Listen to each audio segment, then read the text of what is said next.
ngày khảo ấy nè phanh mà nặng đấy truột cả bà kì anh phanh mà nặng trong truột so thịt hay mà phanh mà nặng lượt đi ruột luôn á về tới truột lượt cả bà so sao được hàng nè phanh mà nặng truột lừa rọn trái cái số bò miền phanh mà nặng lỡ việc ở khai tế so thịt nè ở khai so thịt thì ok hay lỡ nó việc tập bắt cho môi bay ẩm bao việc bắt cho môi bay âm hay ta sai nơi nghiêm tục ao bay âm thao bay âm mà bà bay âm cho thao và lý cho thao ta sai ngày cáo ban Paul A nè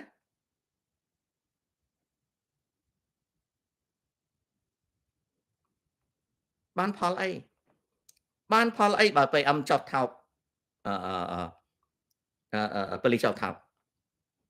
anh đang ngồi tiết rương tê xảy hà ba khắcធ្វើអញ្ចឹងបានខណៈនឹងប៉ះទាស័យហាប៉ះពួកអាតមកប៉ះពួកអីទាំងអស់ម្ដុំនឹងប៉ះទាំងអស់អូអានេះរឹតឡើងណាហើយគម្រាមជីវិតគេនៅក្រៅស្រុកទៀតខ្ញុំរាយការណ៍ទៅក្រសួង FBI អាហ្នឹងសត្វតែអក្រិតកម្មឆ្លងដែន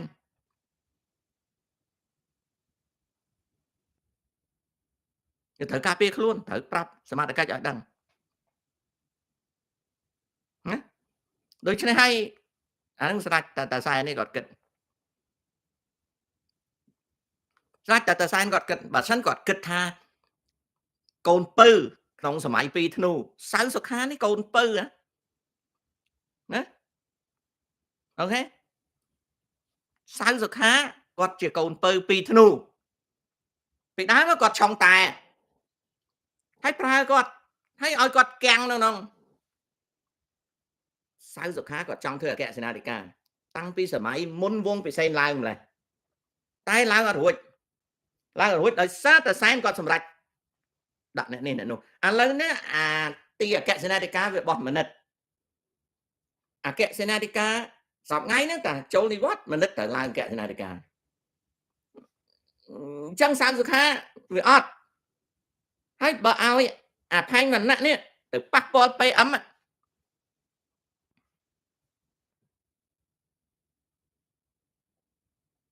អត់បានទេគេអន់ចិត្ត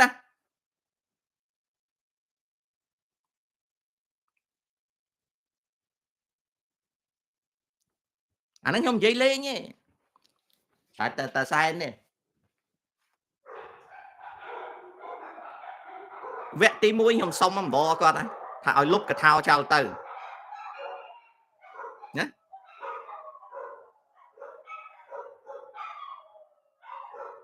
អាហ្នឹងអញ្ចឹងខ្ញុំគេសួរទេណាខ្ញុំលូកមាត់ចូលជាមួយ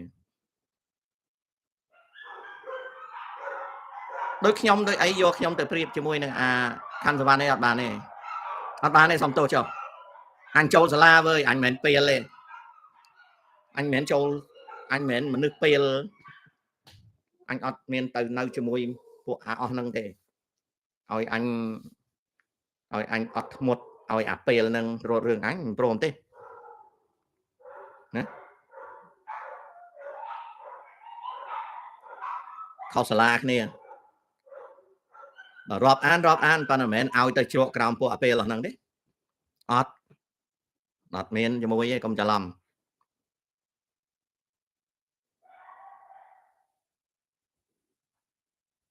កាលហ្នឹងគាត់ប្រាប់ខ្ញុំថាឲ្យអត់ធ្មត់គាត់មិននិយាយចំគាត់ថាអត់ធ្មត់ខ្ញុំដៅលឹកជាតិហ្មងទៅចុយ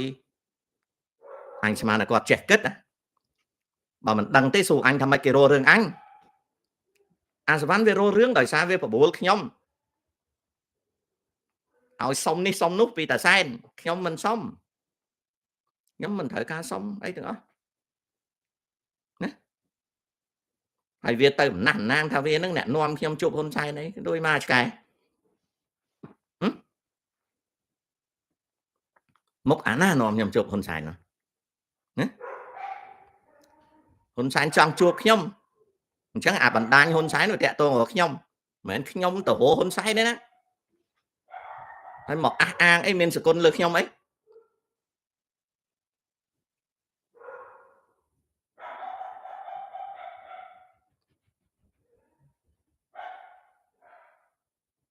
មិនខ្វះទេ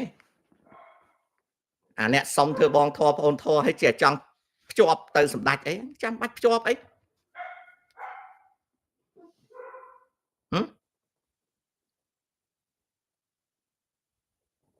ចាំបាច់ភ្ជាប់អីចង់តាក់ទងទៅហ៊ុនសែនភ័យគាត់មានតែសេសាធារណៈទៅមានអីលាក់ស្រឡាញ់គាត់ហើយជួយគាត់ហើយគាត់នៅវាខុសគ្នាមិនធ្វើកថាគាត់មកឲ្យឯងនៅក្រោមកថាហ្មង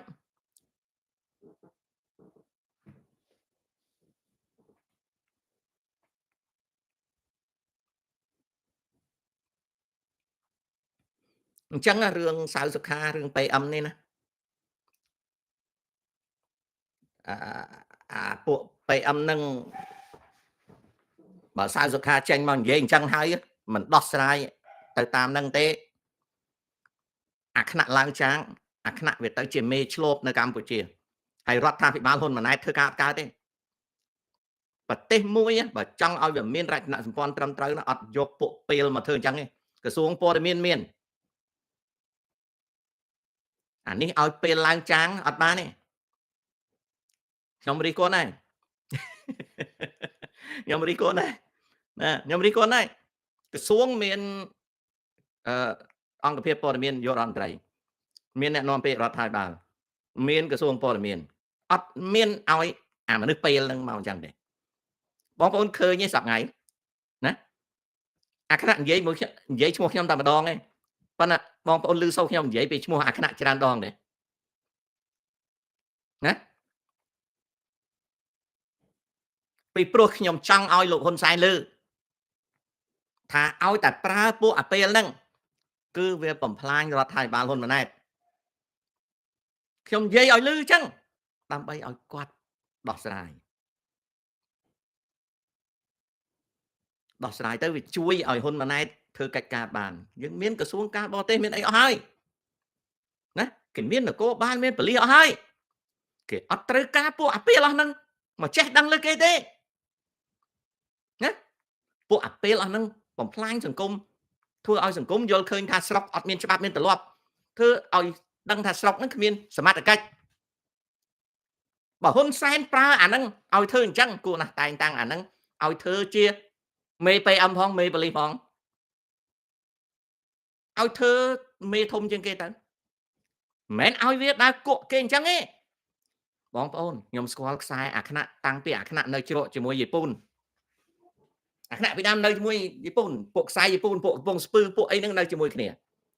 អាគណៈគេបង្កើតដំបងណាឲ្យគក់ពួកអាបាត់ដំបងណាដឹងទេអាគណៈហ្នឹងដំបងជាមេរោគនៅក្នុងហ្នឹង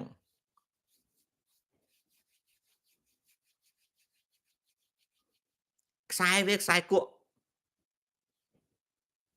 ខ្សែគក់ខ្សែគៀបហើយតែវាចេះតែប៉ះពាល់ឧត្តមសេនីយ៍នេះឧត្តមសេនីយ៍នោះវាប៉ះពាល់វាព្រោះវាប៉ះពាល់វា target ពួកបាត់ដំបងវាមិនដែលប៉ះពាល់នេះទេ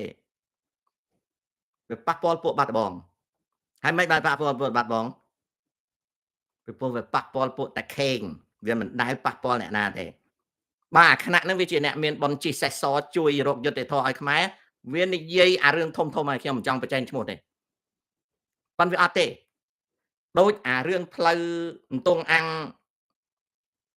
អីភ្នំ1500អញ្ចឹងកាលហ្នឹងអាស្អីនេះអាតុលាការមុខជរដែលធ្វើជាវាយខេត្តកពតនេះអាហ្នឹងកាលហ្នឹងវានៅក្នុងដល់អាហ្នឹងចាញ់មកអាជាវាយខេត្តកពតថ្មីអាជាវាយខេត្តពោធិ៍សាត់ថ្មីឡើងទៅអាគណៈគេត្រូវគ្នាជាមួយគេគក់ពួកមនុស្សនៅតាមបណ្ដោយអាផ្លូវ1500អន្ទង់អាំងហ្នឹងណាដើម្បីអីដើម្បីគៀបដីធ្លីហើយនឹងលុយកាក់មិនមែនដើម្បីសេចក្តីយុត្តិធម៌ទេកិច្ចការគេមានអស់ហើយកិច្ចការគេមានអស់ហើយលោកហ៊ុនសែនត្រូវគិតណារចនាសម្ព័ន្ធរដ្ឋាភិបាលមានសពគ្រប់ហើយអត់មានត្រូវការឲ្យអានឹងធ្វើអញ្ចឹងទេ ហើយហ្នឹងវាអចង់ងាប់ក្រោយពីអាសវណ្ណងាប់ទៅអាខ្នាក់វាអពីព្រោះពីដើមអា2នាក់ហ្នឹងវាកាច់កងគ្នាណាតែអាសវណ្ណវារកលុយមិនបានទេអាសវណ្ណតាំងពីវាបើកអាអង្គហែកតពកបុកតប៉ាចមករហូតដល់វាងាប់ទៅវិញវារកលុយអត់បានទេវារកលុយអត់បានទេវាកសាងឥទ្ធិពលយ៉ាងម៉េចក៏មិនបានដែរអាហ្នឹងមកពីអីអំពើបាបវាលក់ពងក្រហមហ្មងអាសវណ្ណហ្នឹងវាមេសំផឹងវាអាហ្គោលកូប្រារស់ស៊ីលក់ព្រហ្មចារីហ៎អំពើបាបហ្នឹងហើយបានឲ្យពេលវាងាប់ហ្នឹងវាងាប់អត់មានងាប់លើដីទេវាងាប់នឹងឋាននរកព្រាយច្បាច់កកវាងាប់នៅកប៉ាល់ហោះពេលដែលវាទៅព្យាបាលហ្នឹងកប៉ាល់ហោះចុះនៅភូមាហ្នឹងវាងាប់មុនវាដាច់ខ្យល់មុនហ្នឹងចុះអាហ្នឹងសិតនៅមានតែ2គ្រប់គ្រាន់ណាឥឡូវខ្ញុំឲ្យឧទាហរណ៍ម្ដេចបានចាំមានឧបនាយករដ្ឋមន្ត្រីក្រសួងយុតិធម៌នៅពេលដែលប្រព័ន្ធតុលាការអាលួយហើយអយុត្តិធម៌មិនបានចាំបាច់មានឧបនាយករដ្ឋមន្ត្រីហើយជារដ្ឋមន្ត្រីក្រសួងការបរទេសអត់ប្រយោជន៍ណាមិនបានចាំបាច់មានឧបនាយករដ្ឋមន្ត្រីហ៊ុនម៉ាណីតែកិច្ចការរដ្ឋមន្ត្រីគាត់ធ្វើមិនកើតផងអូខេចុះមិនបានត្រូវមានឧបនាយករដ្ឋមន្ត្រីជារដ្ឋមន្ត្រីក្រសួងសេដ្ឋកិច្ចទៀតមិនឲ្យគាត់ធ្វើសេដ្ឋកិច្ចទៅមិនក៏ចាំបាច់ធ្វើឧបនាយករដ្ឋមន្ត្រីនេតសវឿនមិនឲ្យគាត់កាន់សន្តិសុខជាតិបដ ாய் ទៅអ្វីដែលគេបង្កើតនោះគឺចែកការងារគ្នាធ្វើពីព្រោះគេច្របាច់បញ្ចូលក្រសួងអត់បានដូច្នេះគេបង្កើតក្រសួងឲ្យច្រើនចែកការងារគ្នាធ្វើអាហ្នឹងមួយដែរណាត្រង់ហ្នឹងទេអញ្ចឹងសំណួរសួរថាតើច្បាច់បញ្ចូលបានច្បាច់បញ្ចូលបានតាមការពិតមានតែ15ក្រសួងហ្នឹងវាគ្រប់គ្រាន់ទៅហើយណាឧបនាយករដ្ឋមន្ត្រី1ឧបនាយករដ្ឋមន្ត្រី2ក្រសួង15ហើយអនុរដ្ឋមន្ត្រីក្នុងក្រសួង1មានអនុរដ្ឋមន្ត្រី1មានអនុរដ្ឋមន្ត្រី1ថែមរដ្ឋលេខាធិការ1បានហើយអូខេកិច្ចការតែទួចណាស់នៅកម្ពុជានោះអាហ្នឹងអញ្ចឹង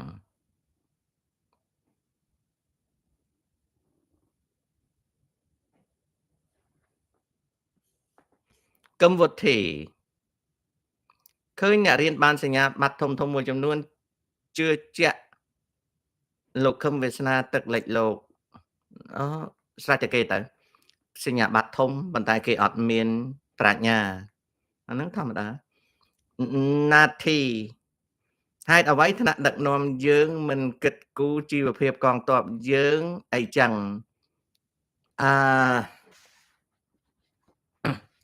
ប្រទេសកម្ពុជាមានទាហានកងទ័ព16លាននាក់នៅក្នុង16លាននាក់ហ្នឹងមានតែ20%ទេដែលគេសម្រាប់ចាយចោលពេលមានការចំណែក80%គឺមួយចំនួនក៏ឈ្មោះខ្មោចទោះបីលោកហ៊ុនសែនថាឈ្មោះខ្មោចកម្ចាត់ចោលបានដោយសារប្រើបានអនុទានអីហ្នឹងអត់ទាន់ពិតទេទី2គឺអាតាហ៊ានកាន់កាតដាក់កប៉ៅនោះមួយចំនួនអាតាហ៊ានចូលសម្រាប់ដើម្បីកេងប្រវាញ់អាហារូបករណ៍នោះមួយចំនួនអាតាហ៊ានដើរសង្ហានោះមួយចំនួនអញ្ចឹងតាហ៊ានដែលយាមល្បាតតាហ៊ានដែលធ្វើកិច្ចការតែ20%ទេណាហើយរបៀបដែលគេ design កងទ័ពកម្ពុជាគឺគេ design សម្រាប់បង្ក្រាបអ្នកប្រឆាំងនឹងអំណាចលោកហ៊ុនសែនមិនមែនសម្រាប់ការពារទឹកដីទេអញ្ចឹងហើយអ្នកណាដែលគេបញ្ជូនឲ្យទៅធ្វើការនៅតាមព្រំដែនគេមិនសូវឧបត្ថម្ភទេរឿងហ្នឹងជារឿងធម្មតារួមទាំងប្រព័ន្ធពុករលួយផងលុយកាក់ដែលធ្លាក់ទៅកងការទៅលើវិស័យការពារជាតិក៏ត្រូវបានគេកេងប្រវ័ញ្ចមួយចំនួនហើយគ្មានសវនកម្មណាមួយអាចអនុវត្តបានទេធម្មតារឿងហ្នឹងអញ្ចឹងណា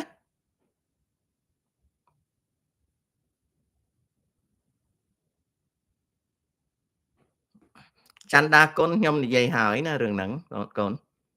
អូខេ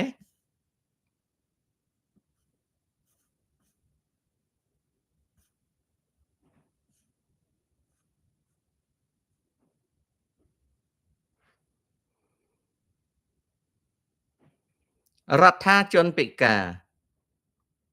ប្រសិនបើសម្ព័ន្ធមិត្តអាមេរិកនាំគ្នាលក់បានបំណុលសហរដ្ឋអាមេរិកតើសេដ្ឋកិច្ចអាមេរិកនិងអំណាចប្រាក់ដុល្លារទៅជាយ៉ាងណាដែរសូមជួយបញ្យល់ផងបានបំណុលអាមេរិកស្ថិតនៅក្នុងដៃរបស់អាមេរិកាំង 72% 28%ស្ថិតនៅលើដៃបរទេសហើយដៃបរទេសនឹងទៀតសោតយើងវាមានមួយចំនួនស្ថិតនៅលើដៃរបស់រដ្ឋបរទេសរីឯមួយចំនួនទៀតស្ថិតនៅលើដៃរបស់ក្រុមហ៊ុនបរទេសអញ្ចឹងយក100ដក72វានៅសល់ 28% 28% ចែកពាក់កណ្ដាលទៅចុះចែកពាក់កណ្ដាលក្រុមហ៊ុនបរទេសពាក់កណ្ដាលហើយនឹងរដ្ឋបរទេសពាក់កណ្ដាលអញ្ចឹង28ចែកជា2វា14%អញ្ចឹង14%បានបំណុលរបស់អាមេរិកនៅលើដៃរបស់រដ្ឋាភិបាលបរទេសវា14%បើសិនជាប្រទេសអស់ហ្នឹងសម្រាប់ចាត់លក់បានបំណុលចោលទាំងអស់អាមេរិកកាំងទិញយកបានយ៉ាងងាយអត់មានអីកើតឡើងទេហេតុណាហេតុដែលក្មួយហេតុដែលចៅសួរហ្នឹងព្រោះចៅជឿគេភូតគេថាអាចិនហ្នឹងវាមានកាន់បានបំណុលអាមេរិកច្រើនណាស់អាមេរិកជាពាក់លុយចិនអីចឹងទៅណារឿងហ្នឹងសិតតែគេភូតទេហើយខ្ញុំនេះហើយអ្នកប្រាប់ថាកុំឲ្យល្ងើអាមេរិកអត់មានធ្វើមកមីសអីអាមេរិកបានទេរឿងបានបំណុលនេះហើយបច្ចុប្បន្ននេះចិនកំពុងតែកាន់បំណុលបានបំណុលអាមេរិកហ្នឹងក្រោម1 trillion ដុល្លារគឺប្រហែលជា800,000 លានទេរីឯអ្នកដែលកាន់បានបំណុលច្រើនជាងគេនៅក្នុងពិភពលោកគឺប្រទេសជប៉ុនអញ្ចឹងយក100ដក72សល់28ចែកជា2អ្នកដែលកាន់បំណុលជារដ្ឋគឺស្មើ14%ហើយយក38 trillion ដុល្លារចែក14%បើរដ្ឋទាំងអស់ដែលកាន់បំណុលរបស់អាមេរិកលក់ចោលទាំងអស់ក៏អាមេរិកអត់លំដែរអូខេណារដ្ឋានឹងអញ្ចឹង47សាយវង្សាពន្យល់ពីពាក្យប្រតិកិរិយាមានន័យយ៉ាងម៉េចប្រតិកិរិយាគឺស្មើនឹងភាសាអង់គ្លេសហៅថា reactionary ជាពាក្យរបស់កុម្មុយនីសប្រើណាជាពាក្យរបស់ប្រទេសរបស់ពួកកុម្មុយនីសប្រើមានន័យថាប្រតិកិរិយាគឺជាពួកដែលប្រឆាំងនឹងរបបកុម្មុយនីសពួកប្រឆាំងនឹងរបបកុម្មុយនីសពួកដែលរើបំរះនឹងរបបកុម្មុយនីសពួកដែលមិនជឿលើលទ្ធិកុម្មុយនីសពួកដែលមិនព្រមចោះញោមចោះចាញ់បដិវត្តក្រហមហៅថាពួកប្រតិកិរិយាលោកហ៊ុនសែនក៏ប្រើពាក្យហ្នឹងដែរអូខេកូនអានឹងអញ្ចឹង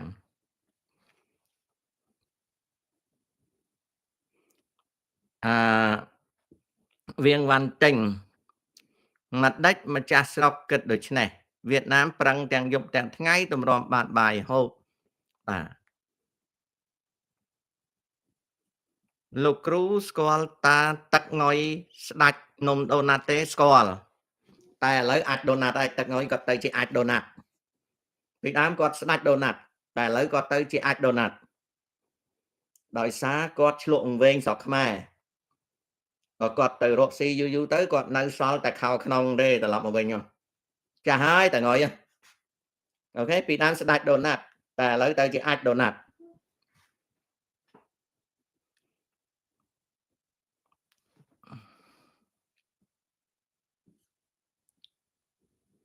តំបន់ឆ្នេរកៅផុស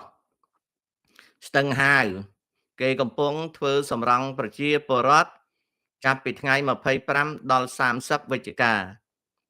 មិនដឹងថាគេមានគម្រោងយ៉ាងណាដីតំបន់នោះ1200ហិកតាយ៉ាងណាក៏យ៉ាងហ្នឹងទៅវាព្រោះដីទាំងអស់ហ្នឹងជាដីរបស់អ្នកកាន់អំណាចអញ្ចឹងអ្នកកាន់អំណាចចង់ធ្វើអីស្រេចតែគេរីឯប្រជាជនដែលនៅប្លង់រឹងក៏ដោយប្លង់ទុនក៏ដោយអត់ប្លង់ក៏ដោយស្រេចតែគេឲ្យចាញ់ហើយមិនចាញ់គេយករថក្រោះបជន់ព្រោះដីនេះមិនដីរបស់យើងទេដីរបស់គេនឹងគេណាគេអ្នកកាន់អំណាច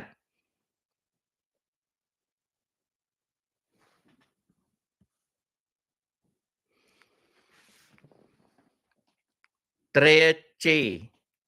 លោកតាហេតុអ្វីប្រជាជនខ្មែរតិចជាងថៃយួនខ្លាំងម្លេះដោយសម័យអង្គរកើតមុនអូទី1ចម្បាំងរាំងជលទី2ជំងឺតម្កាត់ទី